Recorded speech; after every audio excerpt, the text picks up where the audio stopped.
Amitabh Bachchan, Aishwarya Rai, Virat Kohli serious. ये मेरे लिए अब राजनीतिक मुद्दा नहीं है, ये आप बात समझ लीजिए। ये अब मेरा लाइफ का मिशन है। किसान कर्जा माफ करो, हिंदुस्तान का किसान का कर्जा 25 बार माफ करो। उतना पैसा नरेंद्र मोदी ने 25 लोगों को दिया है। दोस्तों, हमारे देश का मीडिया जिसको चाहे वो कुछ भी बना दे, जमीन से आसमान तक पहुंचा सकता है हमारे देश का मीडिया, क्योंकि हमारे देश के मीडिया को चौथा स्तंभ भी माना जाता है। एक तरह से कह सकते हैं आप, न्यायपालिका में काफ़ी ज़्यादा भागीदारी रहती है हमारे मीडिया की। लेकिन ये बात और है कि आजकल का मीडिया जो है कि किस तरीके से काम कर रहा है, आपको पता ही होगा। फिलहाल इस पर हम नहीं जाएंगे, आज बात करेंगे राहुल गांधी की। उसी राहुल गांधी की जिसको मीडिया ने एक पप्पू की छवि क्रिएट करके बनाया था और बहुत इस पे कंट्रोवर्सी भी हुई थी। लेकिन उसी राहुल गांधी की बात करेंगे, क्योंकि समय के साथ राहुल गांधी ने अपने आप को कितना ज़्यादा चेंज किया है, कितना ज़्यादा लड़ा है इस छवि से आगे निकलने में। और आज मैं कह सकता हूं कि राहुल गांधी को कोई पप्पू नाम से नहीं बुलाता है, और उनकी बातें जो होती हैं, उनकी बातों में काफ़ी वजन भी दिखाई देता है, जिससे कि उनको पप्पू कहने वाले भी खुद ही उनको शर्मिंदा होना पड़ सकता है। आज की वीडियो में मैं आपको दिखाऊंगा किस तरीके से राहुल गांधी ने भारतीय जनता पार्टी के, यूं कहें कि पीएम मोदी की चुटकी भी ली है और अपनी छवि को भी जिस तरीके से निखारा है उसके बारे में भी उन्होंने बात की है। और बहुत सारी बातें देश के लिए भी कही गई हैं, हमारे लिए कही गई हैं, जो हमको आपको सुनना बहुत ज़रूरी है। हमको सुनना चाहिए, सबकी बातें सुनना चाहिए, क्योंकि हम इस देश के नागरिक हैं और जो भी हमारा नेतृत्व करता है उसकी बातों को हमें सुनना और समझना भी चाहिए। सो गाइस, आइए आपको दिखाते हैं, सुनवाते हैं दोस्तों राहुल गांधी की वीडियो। फेस्टो आपको अच्छा लगा? आपने देखा होगा कि प्रधानमंत्री पैनिक कर गए हैं। हाँ, बिल्कुल हिल गए हैं, घबरा गए हैं। क्रांतिकारी मैनिफेस्टो है। मीडिया में मेरे बारे में कहते थे कि पॉलिटिक्स में इंटरेस्टेड नहीं है, नॉन सीरियस है। आपने देखा होगा मीडिया में 24 घंटा non serious. MNREGA non serious, जमीन अधिकरण bill non serious, Niyamgiri non serious, Bhatta Parsaul non serious, Amitabh Bachchan, Aishwarya Rai, Virat Kohli serious.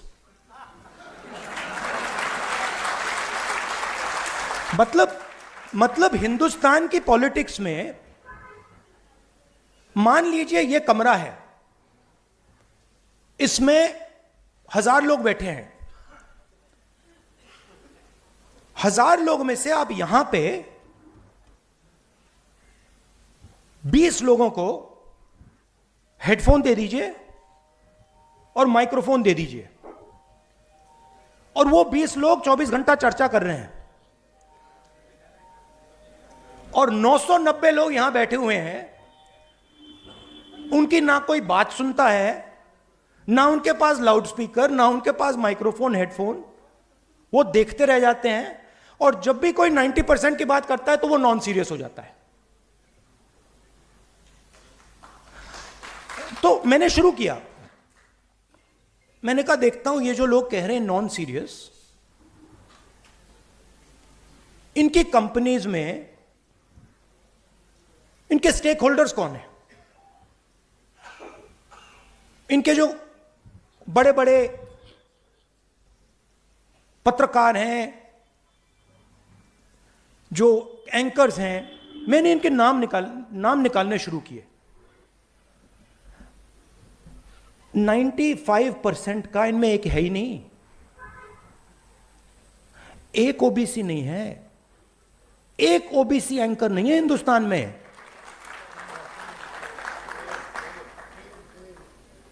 एक ओबीसी एंकर नहीं है, एक दलित एंकर नहीं है, एक आदिवासी एंकर नहीं है। सारी की सारी कंपनियों के लिस्ट में 90% से एक मालिक है ही नहीं। तो लाउडस्पीकर आपके हाथ में ही नहीं है, और अगर लाउडस्पीकर आपके हाथ में नहीं है तो जो भी आप बोलोगे वो नॉन सीरियस।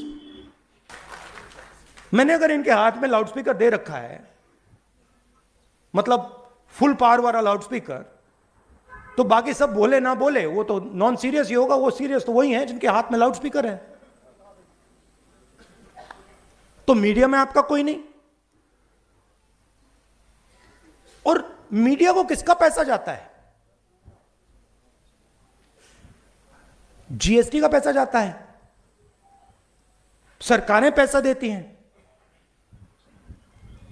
हर स्टेट की सरकार, दिल्ली की सरकार हजारों करोड़ रुपए देती है, हिंदुस्तान की सरकार हजारों करोड़ रुपए देती है। किसका पैसा है ये जीएसटी से आता है। ये 90% का पैसा है। अब मैं कह रहा हूं कि भैया अगर 90% का पैसा है तो एक दो लाउडस्पीकर तो पकड़ा दो।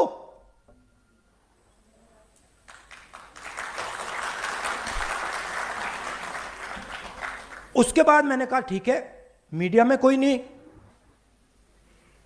तो जुडिशरी को देखते हैं। 650 हाई कोर्ट जजेस हैं। 90% आबादी के पास 650 में से 100, और वो भी छोटे छोटे। और जब तक आप सुप्रीम कोर्ट में पहुंचोगे खत्म। चलिए बड़ी बड़ी कंपनियों को देखते हैं। 200 सबसे बड़ी कंपनियां हिंदुस्तान में, उनके मालिकों की लिस्ट निकालो। 16 लाख करोड़ रुपए,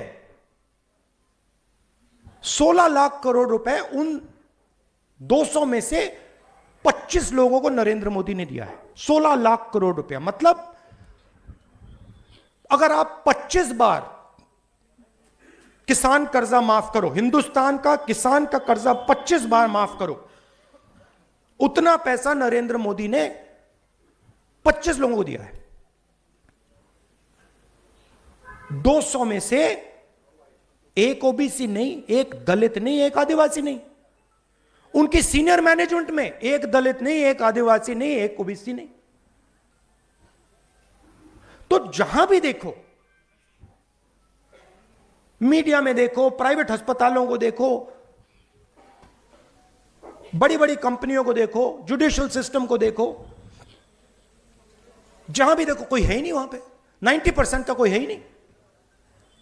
अब मुझे फ्रैंकली जात में इंटरेस्ट नहीं है, मुझे इंटरेस्ट न्याय में है।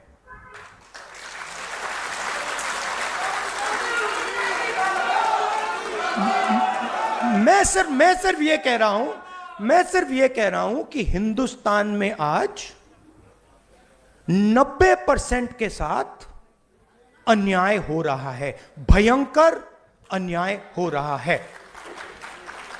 अब मैंने यह भी नहीं कहा, आज तक मैंने यह भी नहीं कहा कि हम कोई एक्शन लेंगे। मैंने सिर्फ यह कहा है कि देखिए यह पता लगाते हैं कि कितना अन्याय हो रहा है। इसका तो कोई ऐतराज नहीं होना चाहिए।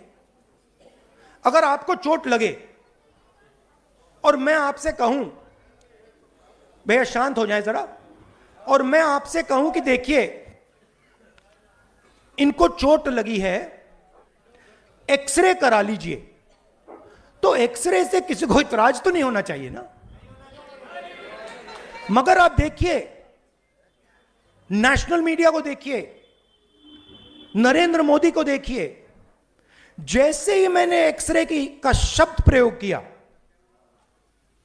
मैंने सिर्फ यह कहा कि टेस्ट करते हैं अन्याय कितना है, सारे के सारे खड़े हो गए। देश को तोड़ने की कोशिश हो रही है, देश को बांटने की कोशिश हो रही है। एक्सरे से क्या बटेगा, कैसे बटेगा? एक्सरे से सिर्फ 90% को यह पता लगेगा कि उनकी भागीदारी कितनी है। अब सारे के सारे देशभक्तों को यह अच्छा लगना चाहिए। देशभक्त क्या चाहता है? देशभक्त देश में न्याय चाहता है। देशभक्त अन्याय थोड़ी चाह सकता है। देशभक्त चाहता है कि हिंदुस्तान आगे बढ़े, देशभक्त चाहता है कि हिंदुस्तान एक दिन सुपर पावर बने, जो भी जैसे भी आप कहना चाहो। तो अगर आप सुपर पावर बनना चाहते हो, चाइना से मुकाबला करना चाहते हो, तो 90% शक्ति का प्रयोग तो करना पड़ेगा। अगर आप 90% की शक्ति का प्रयोग ही नहीं करोगे तो कैसे बनोगे? तो बड़ी इंटरेस्टिंग बात है कि सारे के सारे लोग अपने आप को देशभक्त कहते हैं, सारे के सारे जो अपने को देशभक्त कहते हैं एक्सरे से डरते हैं। मोदी जी ने 10 साल देश को कहा कि मैं ओबीसी हूं। जैसे ही मैंने एक्सरे की बात की, जाति जनगणना की बात की, नरेंद्र मोदी कहते हैं जाति नहीं।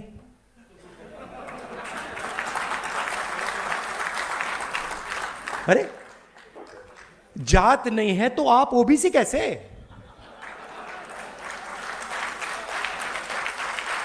फिर आपको उस टाइम कहना था मेरी तो कोई जात ही नहीं है।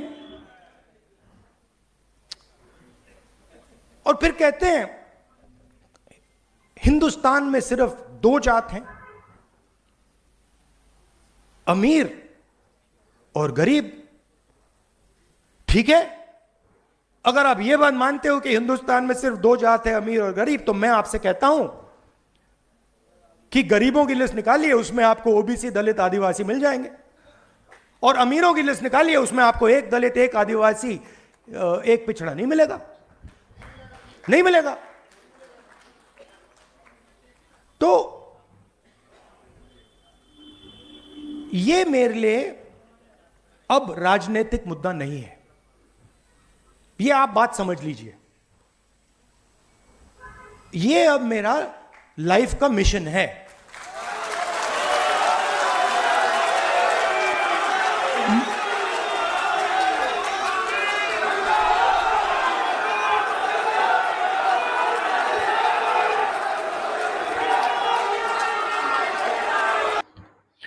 तो सुना दोस्तों आपने कि किस तरीके से राहुल गांधी ने भारतीय जनता पार्टी की या पीएम मोदी की चुटकी भी ली और बहुत सारी बातें कही हैं, बहुत बड़ी बड़ी बातें भी कही गई हैं। अब की बार चूंकि ये चुनाव चल रहा है तो इस चुनाव में बहुत सारी रैलियां सबकी हो रही हैं, बहुत सारी चीजें कही जा रही हैं सबकी तरफ से। लेकिन फिलहाल आपको राहुल की बातें कैसी लगी, आप क्या सोचते हैं राहुल गांधी के विषय में, कमेंट में जरूर बताइएगा। और नए हैं तो चैनल को सब्सक्राइब करके सपोर्ट जरूर करिएगा। मिलते हैं नेक्स्ट वीडियो में। जय हिंद।